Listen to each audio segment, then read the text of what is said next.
Hello guys, welcome back to our channel.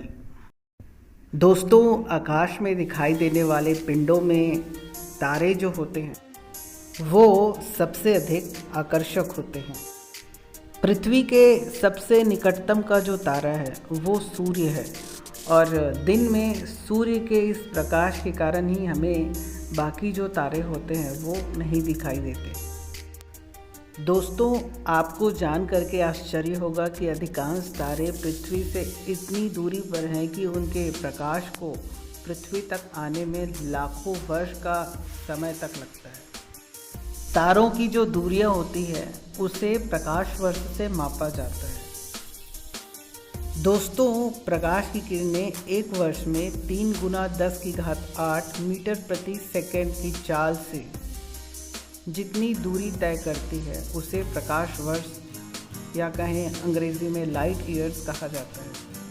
दोस्तों, प्रकाश वर्ष दूरी का मात्रक है और इसका मान 365 गुना 24 गुना 60 गुना 60 गुना 3 लाख यानी कि 9.46 इंटू 10⁻12 किलोमीटर है।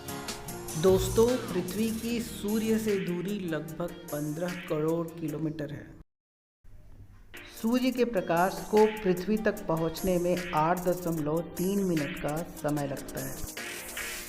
सूर्य के बाद पृथ्वी से जो सबसे निकटतम जो तारा है जिसे कहा जाता है प्रॉक्सिमा सेंटोरी, जो कि पृथ्वी से लगभग 4.2465 यानी कि लगभग 4.3 प्रकाश वर्ष की दूरी पर स्थित है।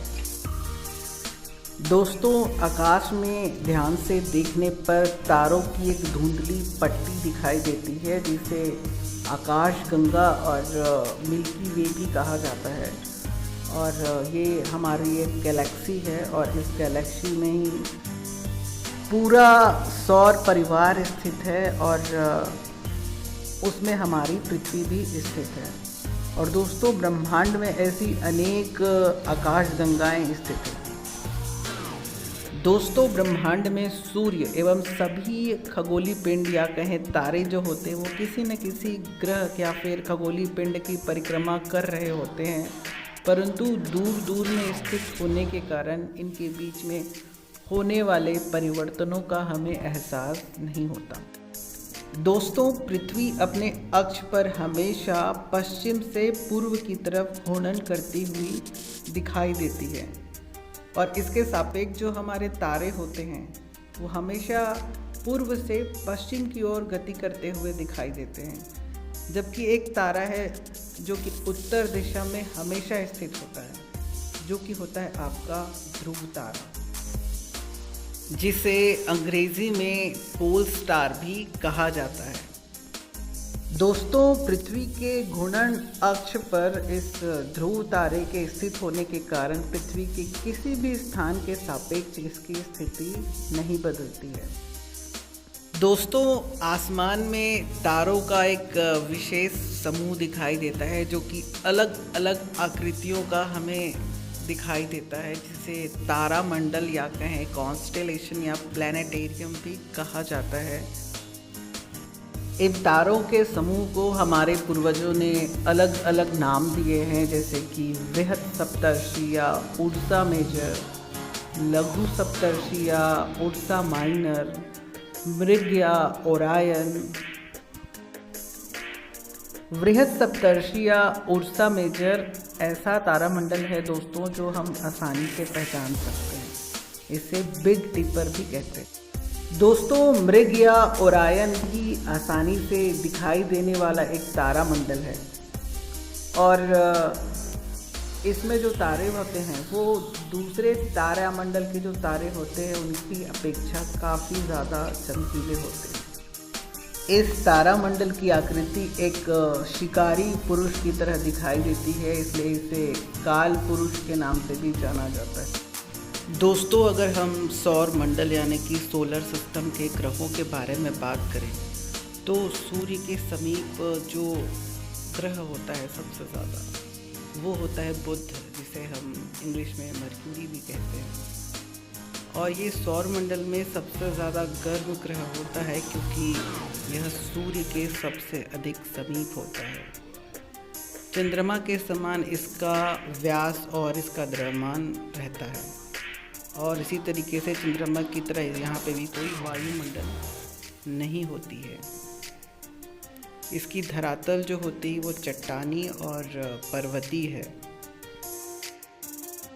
दोस्तों, आपको जानकर के आश्चर्य होगा कि जैसे हमारी पृथ्वी का उपग्रह चंद्रमा है जो पृथ्वी के चारों ओर चक्कर लगाता है, ठीक इसी तरीके से बुध का कोई उपग्रह नहीं है जो उसका चक्कर लगाता हो या उसकी परिक्रमा करता हो।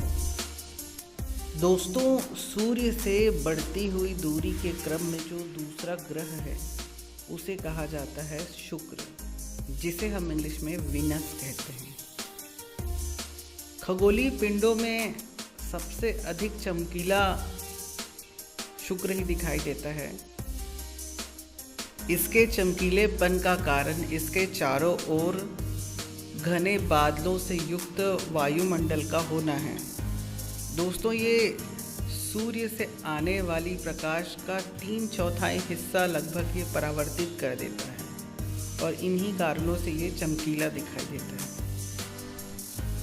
सूर्योदय से पहले तथा सूर्यास्त के समय यह एक चमकीले तारे की तरह क्षितिज के पास में दिखाई देता है।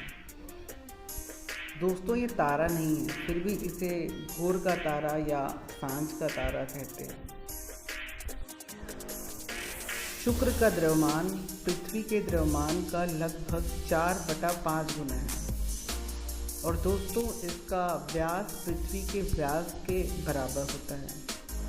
दोस्तों, शुक्र ग्रह का भी अपना कोई उपग्रह नहीं होता है। इसके बाद दोस्तों, सूर्य के परिक्रमा करने वाले ग्रहों में तीसरे नंबर की श्रेणी में आती है हमारी पृथ्वी, जिसे हम इंग्लिश में अर्थ कहते हैं। अब तक ज्ञात ग्रहों में पृथ्वी के अलावा अन्य किसी ग्रह पर जीवन नहीं है। पृथ्वी को सूर्य की परिक्रमा करने में 365.26 दिन लगते हैं और पृथ्वी अपने चारों ओर घूर्णन करने में 24 घंटे का समय लेती है, जिसके कारण दिन और रात होते हैं। दोस्तों, पृथ्वी जो है अपने अक्ष पर थोड़ी झुकी हुई है, जिसके कारण ऋतुओं में परिवर्तन दिखाई देता है। जैसा कि दोस्तों आप जानते हो कि हमारी पृथ्वी का भी एक प्राकृतिक उपग्रह है जिसे कहा जाता है चंद्रमा। दोस्तों, चंद्रमा पृथ्वी की परिक्रमा तो करता ही है, इसके साथ साथ वह सूर्य की भी परिक्रमा करता है। चंद्रमा सूर्य से आने वाली किरणों को पृथ्वी की ओर परावर्तित कर देता है, जिसकी वजह से रात्रि में हमें रोशनी चंद्रमा की वजह से मिलती है। दोस्तों, अब आते हैं मंगल ग्रह की ओर।